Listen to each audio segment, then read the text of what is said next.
Halo teman-teman, mari kita mengenal lebih dalam kerajaan Goa Tallo.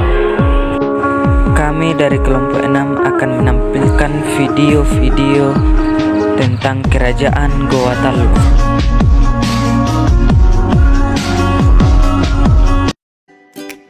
Kesultanan Goa Tallo merupakan salah satu kesultanan terbesar di kawasan Indonesia Timur pada sekitar abad ke-16 sampai 17 Masehi. Kerajaan ini merupakan kerajaan kembar, yaitu kerajaan gabungan antara kerajaan Goa dan kerajaan Tallo. Letak geografis kerajaan Goa Tallo. Kerajaan ini terletak di daerah Sulawesi Selatan. Secara geografis, Sulawesi Selatan dekat dengan jalur perdagangan Nusantara sehingga menjadi pusat persinggahan para pedagang. Keuntungan letak kerajaan Goa Tallo karena dekat dengan jalur pelayaran perdagangan Nusantara, sehingga menyebabkan kerajaan di Sulawesi Selatan ini berkembang menjadi kerajaan besar dan berkuasa atas jalur perdagangan. Goa Tallo semula adalah satu kerajaan, yakni kerajaan Goa, yang kemudian sempat terpecah menjadi dua dengan hadirnya kerajaan Tallo. Hal itu terjadi pada perjalanan abad ke-15 Masehi usai era kepemimpinan Tona Tangka Lopi. Kerajaan Goa dan Tallo bersekutu pada tahun 1528 dan memunculkan kerajaan Goa Tallo atau kerajaan Makassar. Raja Luwu atau Sultan Muhammad dan Raja Karaeng Matiwaja atau Karaeng Tallo masuk Islam pada tahun 1605. Selanjutnya Karaeng Goa I Mangarangu Daeng Manrabia memeluk Islam pada Jumat 9 November 1607 Masehi. Namanya berubah menjadi Sultan Alauddin sejak kerajaan Goa Tallo resmi berubah menjadi kerajaan bercorak Islam pada 1605. Tallo pada masa Islam. Kerajaan Goa pada masa sebelum masuknya Islam dimulai sejak era kepemimpinan penguasa pertama Tumanurung sampai dengan Tuni Pasewu. Sedangkan pemerintah Goa Tallo setelah masuknya Islam dimulai sejak era pertama Manggarai Daeng Manrabia 1593 sampai 1639 yang melanjutkan tahta Tuni Pasewu. Masuknya pengaruh Islam ke Goa sempat mematik polemik di kalangan etnis Makansae dan Bugis.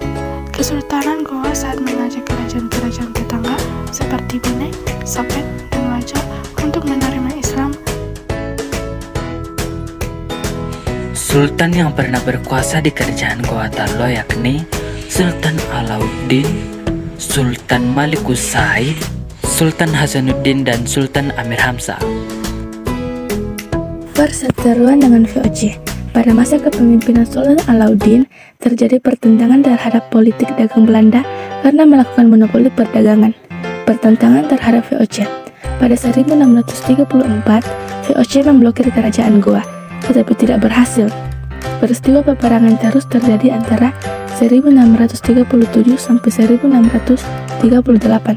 Kejayaan Goa Tallo ketika berada di bawah pemerintahan Sultan Hasanuddin membuat posisi VOC di kawasan Indonesia Timur menjadi terancam. VOC menginginkan hak monopoli perdagangan di kawasan Indonesia Timur dan melakukan blokade terhadap kapal-kapal yang akan berlabuh di Somba Opu. Untuk menghadapi tindakan VOC yang semena-mena, Sultan Hasanuddin memperkuat pasukan dengan memerintahkan kerajaan bawahan di Nusa Tenggara untuk mengirimkan prajuritnya. Sedangkan di lain sisi, VOC menggunakan politik divide et impera dengan meminta bantuan Agung Malaka dari Kesultanan Bone. Sultan Hasanuddin pada awal 1668 membatalkan perjanjian Bongaya yang sebelumnya ditandatangani karena merugikan Goa Tallo. Perjanjian Bongaya yang intinya berisi yang pertama, VOC diperbolehkan monopoli perdagangan di kawasan Indonesia Timur. Yang kedua, semua orang asing diusir dari Goa Tallo kecuali VOC. Yang ketiga, Goa Tallo mengganti biaya kerugian perang. Yang keempat, beberapa wilayah kekuasaan Goa Tallo diserahkan kepada VOC. Kemunduran Kesultanan Goa Tallo. Kemunduran Kesultanan Goa Tallo terjadi pada masa pemerintahan Sultan Amir Hamzah. Pada pertengahan abad ke-19, pergantian sultan mulai dicampuri kepentingan politik Belanda. Pasukan Sultan Amir Hamzah berhasil ditaklukkan. Sekian dari kami, semoga bermanfaat.